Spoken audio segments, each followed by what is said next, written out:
নমস্কার দর্শক বন্ধুরা, আমি প্রতিমা কুকিং উইথ প্রতিমা চ্যানেলে তোমাদের সবাইকে আবারও একবার আন্তরিকভাবে সুস্বাগতম। আশা করি বন্ধুরা তোমরা সবাই খুব ভালো আছো, সুস্থ আছো। আমিও তোমাদের মতো ভালো বন্ধু পেয়ে খুব ভালো আছি। আজকের রেসিপিটা শুরু করার আগে যে সমস্ত বন্ধুরা আজকে প্রথম আমার রেসিপি দেখছো, তোমরা আমার আরও রেসিপি দেখতে চাইলে অবশ্যই আমার এই ছোট্ট পরিবারের বন্ধু হয়ে আমার পাশে থেকো। আমার জানা রেসিপিগুলো খুব সহজেই বাড়িতে বানিয়ে নিতে পারবে, আর রেসিপিগুলো বানানো যেমন সহজ তেমনই সুস্বাদু। চলো তাহলে আজকের রেসিপিটা শুরু করি। দেখো, আজকে আমি সজনে শাকের একটা দুর্দান্ত স্বাদের রেসিপি তোমাদের সাথে শেয়ার করব। তার জন্যে আমি এখানে বেশ খানিকটা সজনে শাক নিয়ে নিয়েছি। এই সজনে শাকটা সবের প্রথম আমি বেছে নেব। এই শাকটা বাছার বলতে শুধু শক্ত ডাঁটিগুলো হাত দিয়ে এভাবে টেনে আমি ঝুড়ির মধ্যে রেখে দেবো। আমি এখানে আমার যতটা প্রয়োজন ততটা নিচ্ছি, তোমরা তোমাদের ফ্যামিলি মেম্বার অনুযায়ী সজনে শাকটা নিও। এই সজনে শাকটা খুবই উপকারী শাক, আর এইভাবে বানালে খেতে কিন্তু ভীষণ সুন্দর লাগে।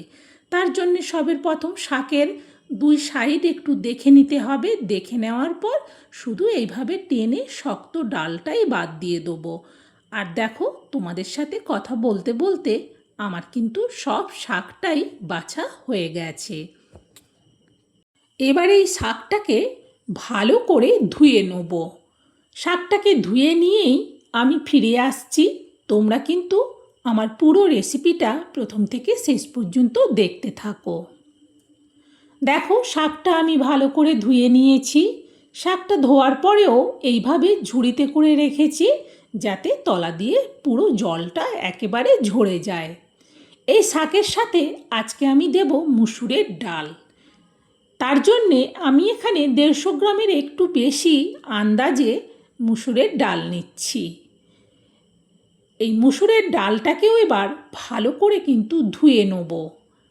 তার জন্যে বেসিনে নিয়ে গিয়ে জল পাল্টে ডালটাকে ধুয়ে নিয়েই ফিরে আসছি। দেখো, ডালটাকে আমি 3 বার জল পাল্টে ধুয়েছি। এই শাক আর ডাল আমি কিভাবে রান্না করব সেটা যদি তোমরা স্কিপ করে দেখো তাহলে কিন্তু বাড়িতে খুব সহজে বানাতে পারবে না। চলো তাহলে এবার রান্নাটা শুরু করি। সবের প্রথম গ্যাস জেলে কড়া বসিয়ে দিয়ে এবার ধুয়ে রাখা মুসুরের ডালটা দিয়ে দিচ্ছি। এবার দিয়ে দেবো পরিমাণ মতো জল। যেই বাটিটায় করে ডালটা ধুয়েছিলাম সেই বাটিটা ভর্তি করে জল দেওয়ার পর আবারও একটু জল দিলাম। এই জলটা হলেই মনে হয় হয়ে যাবে, তবে আবার যদি পরে লাগে তখন একটুখানি দেব। এখন খুন্তি দিয়ে নাড়িয়ে ডালটাকে দেখে নেওয়ার পর এটা ঢেকে দিচ্ছি। ঢেকে দিলে তাহলে তাড়াতাড়ি ফুটে যাবে ডালটা। যখনই ফুটতে শুরু করেছে তখনই কড়ার থেকে ঢাকনাটা সরালাম। দেখো, ডালটা সুন্দরভাবে ফুটছে, কিন্তু এখনও সেদ্ধ হতে অনেকটাই বাকি আছে। এই রকম যখন ডালটা ফুটে উঠবে তখন এতে দিয়ে দেবো পুরো সজনে শাকটা।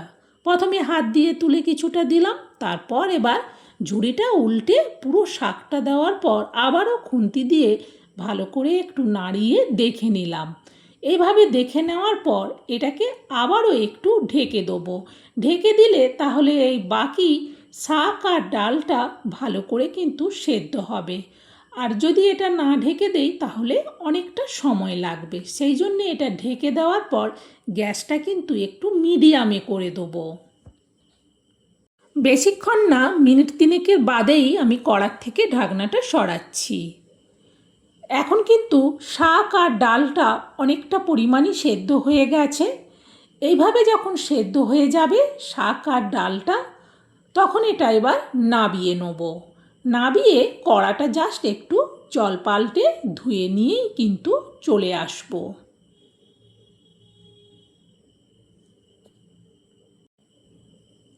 আবারও কড়াটা আমি বসিয়ে দিলাম গ্যাসের উপর। এবার দিয়ে দিচ্ছি সরিষার তেল।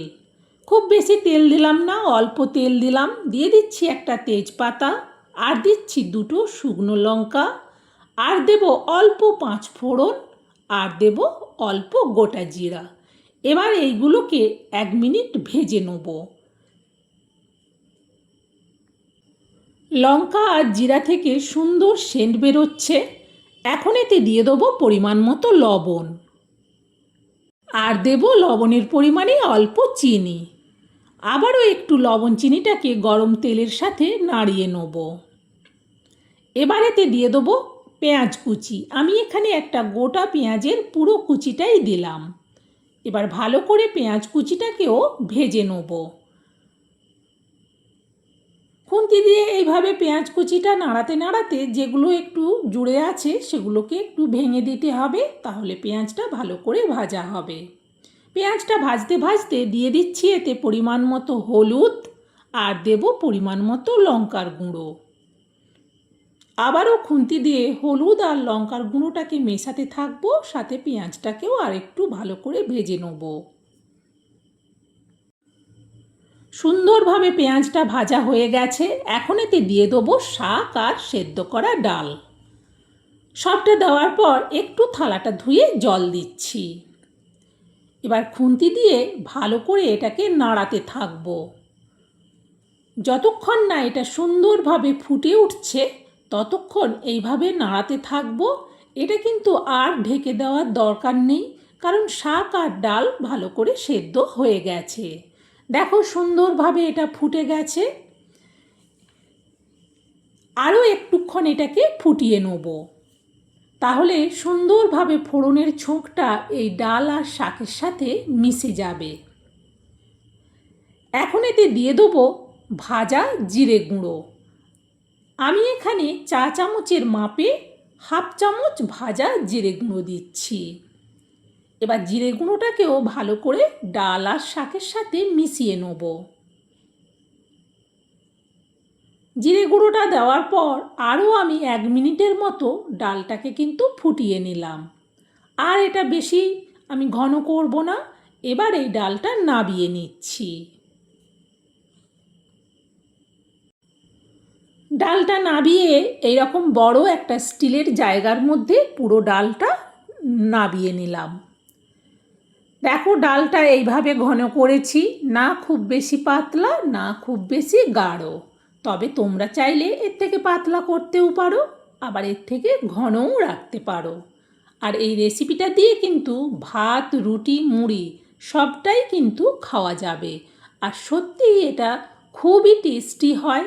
একবার এইভাবে বানিয়ে দেখো, তাহলে বুঝতে পারবে যে সজনে শাক দিয়ে মুসুর ডালের রেসিপিটা কতটা সুস্বাদু হয়। বন্ধুরা, আমার এই রেসিপিটা তোমাদের কেমন লাগলো সেটা কমেন্টে জানিও। ভালো লাগলে অবশ্যই একটা লাইক দিতে ভুলো না। তোমাদের একটা লাইক আমার রেসিপি শেয়ার করার উৎসাহ আরও অনেক বাড়িয়ে দেবে। আর তোমরাও এটা শেয়ার করে দিও, যাতে এই সুস্বাদু আর খুবই স্বাস্থ্যকর রেসিপিটা সবাই বাড়িতে বানিয়ে নিতে পারে।